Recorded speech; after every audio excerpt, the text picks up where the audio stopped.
Oi, gente!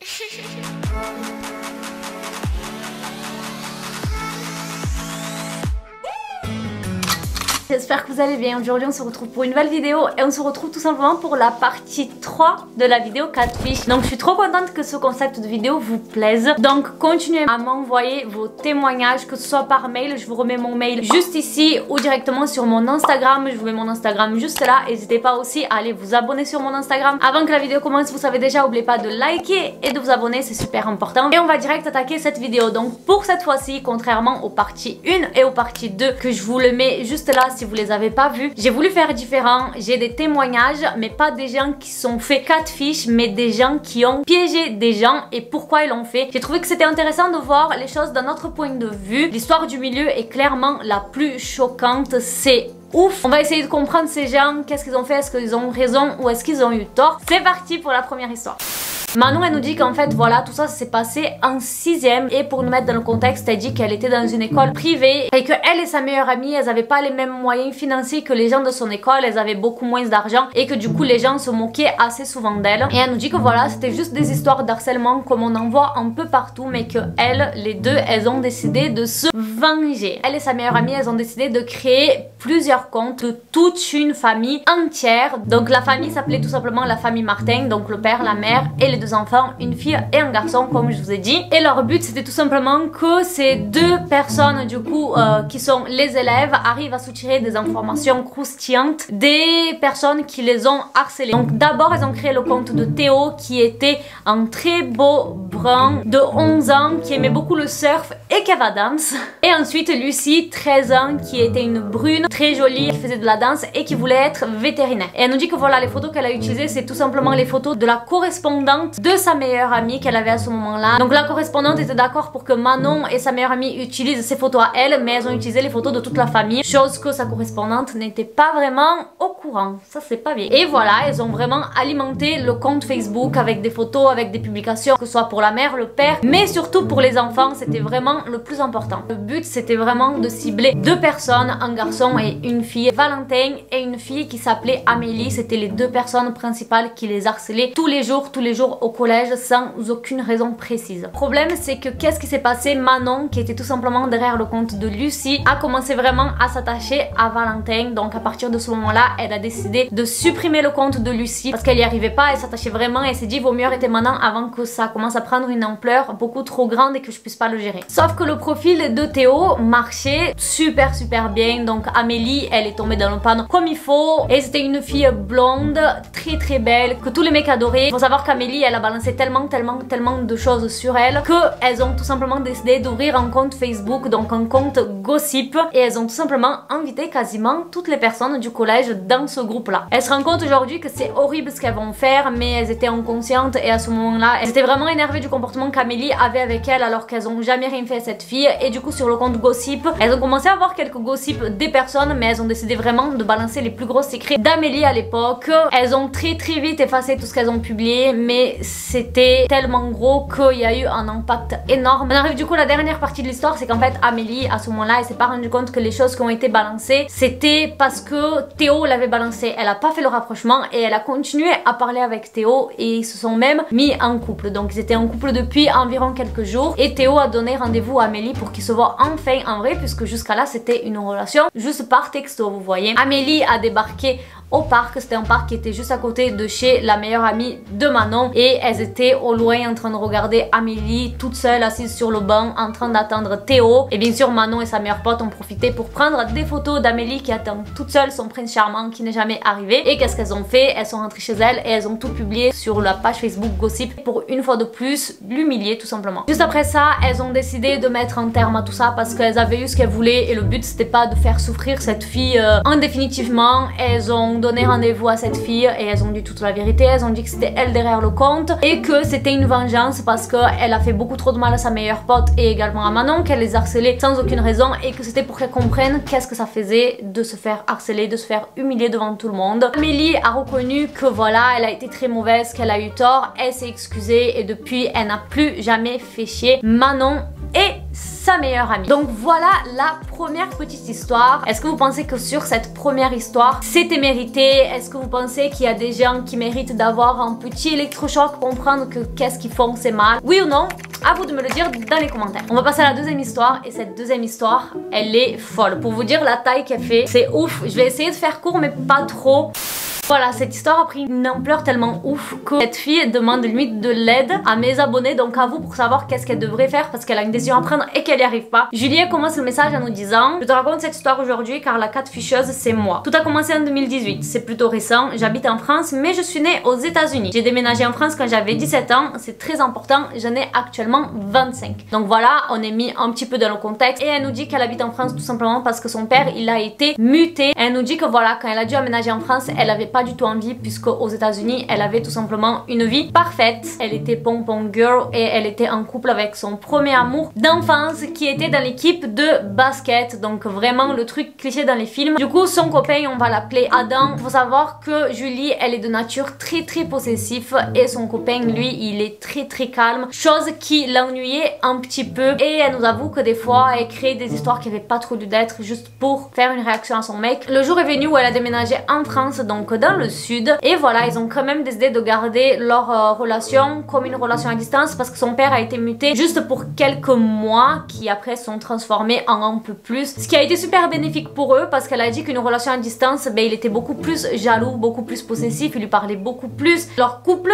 allait de mieux en mieux, donc elle était quand même contente. Elle nous dit que depuis qu'elle était en France, limite elle surveillait plus ses réseaux, jusqu'un soir où en fait elle a eu une soirée et un mec est venu la draguer et a essayé de l'embrasser et elle l'a repoussé. Le mec il a insisté, elle a expliqué la situation comme quoi qu'elle sortait avec un mec des États-Unis et ce mec a eu le culot de lui dire: mais tu penses vraiment qu'il t'a pas trompé depuis 4 mois? Et là, à partir de là, Julie a eu un petit souci dans sa tête, c'est qu'elle est redevenue comme avant. Le lendemain du coup, la première chose qu'elle a fait, c'est fouiller tout simplement tous ses amis Facebook. Donc elle a été regardée et c'est vrai qu'il y avait pas mal de filles qui ça lui disait absolument rien, mais elle a rien vu qui semblait être dangereux, elle a pas vu quelque chose qui l'a interpellée. Ensuite elle a été sur Snapchat. Faut savoir qu'elle avait son mot de passe mais elle voulait pas se connecter trop souvent. Vous savez, quand vous connectez sur le Snapchat de quelqu'un, ça déconnecte la personne et elle voulait pas que Adam il se pose des questions. Et sur son Snapchat, absolument rien, il parlait que à des mecs. Donc ça l'a vraiment intriguée en mode est-ce que c'est vraiment vrai ou est-ce qu'elle supprime les messages. Elle est passée ensuite à Instagram et elle est tombée sur une fille qui, voilà, elle a senti un truc, elle a été voir sur son profil, ils se suivaient mutuellement. Adam likait toutes ses photos et là elle s'est dit il y a un problème parce qu'il like quasiment jamais les photos sur Insta. Elle a direct affronté Adam, genre elle a pas réussi à tenir plus longtemps que ça, à fouiller plus longtemps. Elle a affronté, elle a dit c'est qui, qu'est-ce que c'est, et il a dit c'est tout simplement la cousine de John. John étant le meilleur ami d'Adam que Julie connaissait très bien. Sauf que savoir que Julie a envoyé un message à John et John n'a jamais répondu, chose que Julie s'est dit il y a un problème, pourquoi il me répond pas. Quelques semaines après ça, elle a revu une photo dans laquelle Adam a été identifié sur Facebook et de là elle a trouvé du coup le compte Facebook de cette fille et c'était la même fille en question. Et il faut savoir que cette fille n'avait pas John en ami sur Facebook, sachant que si c'était son cousin elle devrait l'avoir en ami. Donc à partir de là elle a décidé de créer un compte fake. Voilà, elle a créé un nouveau compte Instagram d'une fille qui s'appelait Sabrina. Elle a fait genre qu'elle était dans le même lycée qu'Adam et du coup elle a ajouté Adam, il a accepté, elle lui a envoyé un message et elle a commencé à lui parler pendant 4 jours et les conversations étaient nulles. Il n'y avait pas de drague, il n'y avait absolument rien. Elle essayait de le draguer mais Adam il répondait que à des questions, ça parlait des cours, des profs, du campus. Enfin vous voyez vraiment c'était une conversation nulle. Entre temps du coup la fille en question qui est la cousine de John, on va l'appeler Sam, elle a mis tout simplement une photo avec Adam en story, juste tous les deux, et du coup Julie quand elle a vu ça elle a vrillé complet. Elle a du coup décidé d'ajouter avec le compte de Sabrina Sam sur Instagram et elle a commencé à lui parler avec la même chose en disant qu'elle était nouvelle et elle nous dit que voilà genre elle était super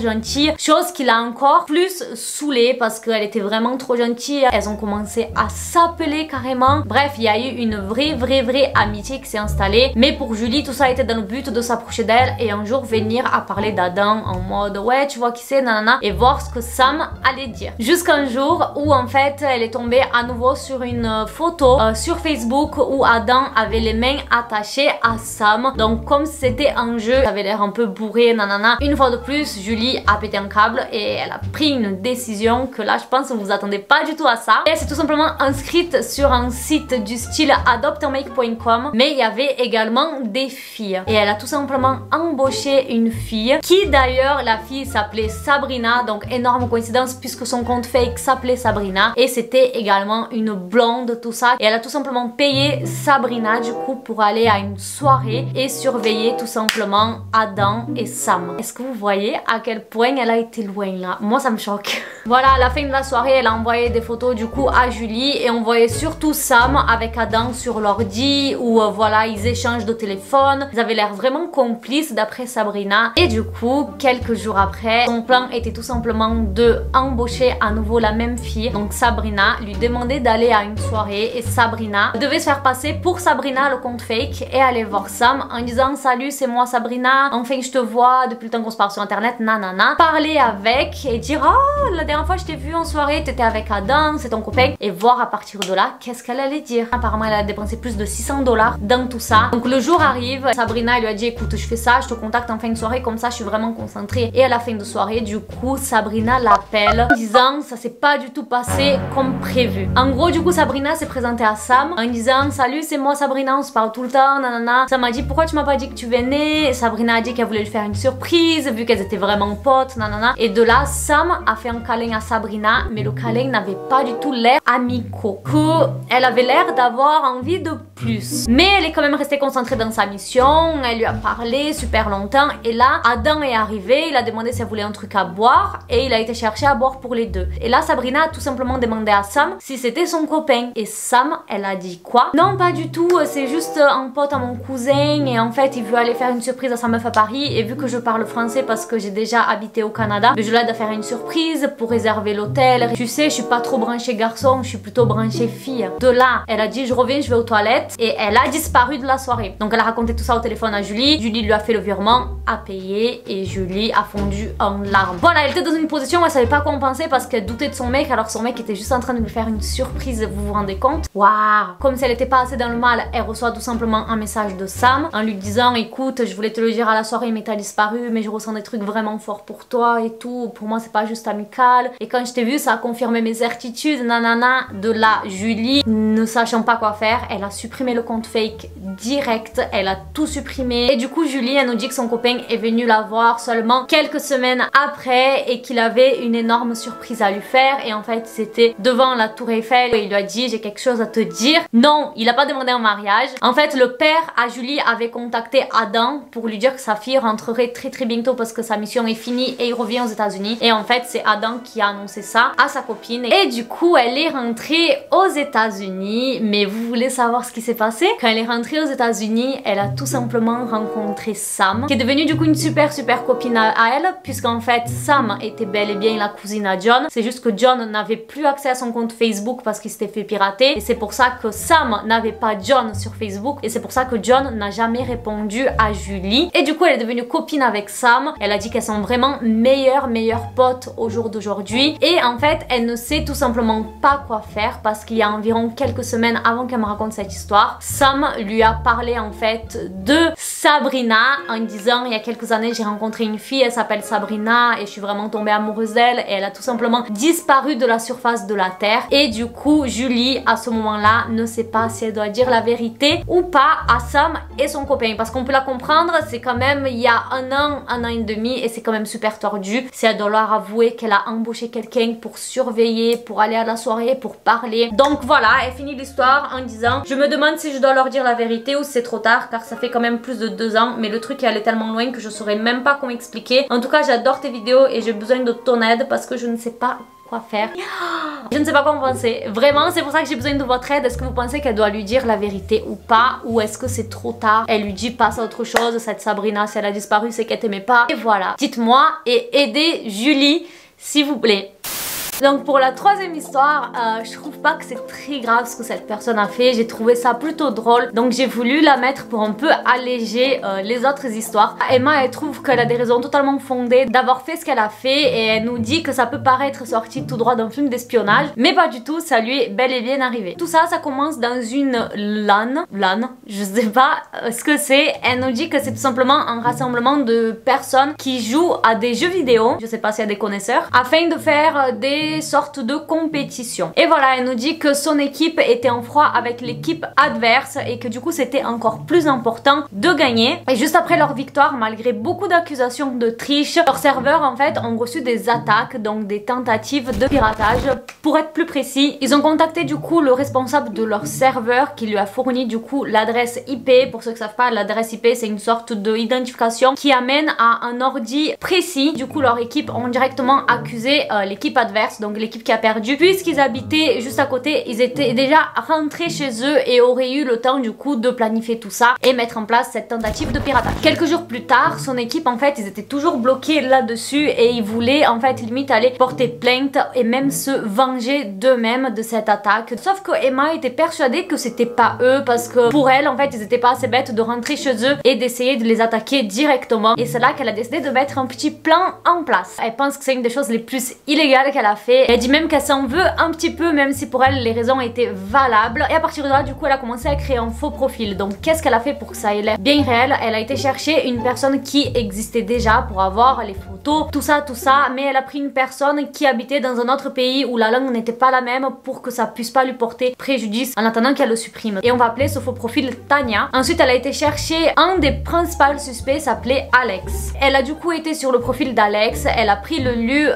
de où il a étudié et elle a rajouté le même lieu au profil de Tania. Et ensuite elle a contacté Alex avec le profil de Tania en disant: salut Alex, tu te rappelles de moi, on était dans le même lycée, nanana nanana nanana, j'ai perdu mon ancien profil, c'était celui-là, c'est pour ça que je t'ajoute avec celui-là. Et en fait elle a fait en sorte que quand Alex il clique sur le lien qu'elle a envoyé, qui était le pseudo lien de l'ancien compte fake, elle allait pouvoir avoir son adresse IP. Vous voyez? Elle nous explique pas comment elle a fait ça parce qu'elle veut pas que les gens ils s'inspirent et fassent la même bêtise, mais j'ai une copine qui a déjà fait ça et ça marche très bien. Elle a fait ça dans le but du coup de pouvoir comparer les deux adresses IP et voir si c'était les mêmes et voir du coup si c'était avec l'ordi d'Alex que ça avait été piraté. Et du coup c'est ce qu'elle a fait, il a cliqué sur le lien et elle a pu voir l'adresse IP et elle a pu prouver que Alex n'avait absolument rien à voir dans l'histoire. Elle nous dit que voilà, ce qu'elle a fait c'était mal, mais si elle aurait pas fait ça, ça aurait pu partir beaucoup plus loin. C'est vrai que pour nous ça a l'air de quelque chose de banal, mais je pense que les compétitions ils doivent prendre ça vraiment à cœur si c'est leur passion, leur travail. Elle nous dit que la chose la plus drôle c'est qu'en fait Alex lui a répondu: ah oui je me rappelle de toi, alors que c'était un faux profil complètement fake. Et du coup elle a pu le raconter auprès de l'équipe, prouver, et ils ont laissé cet incident derrière eux, mais ils n'ont jamais su c'était qui avait essayé de leur pirater. Et elle signe son message en disant: une catfisheuse malgré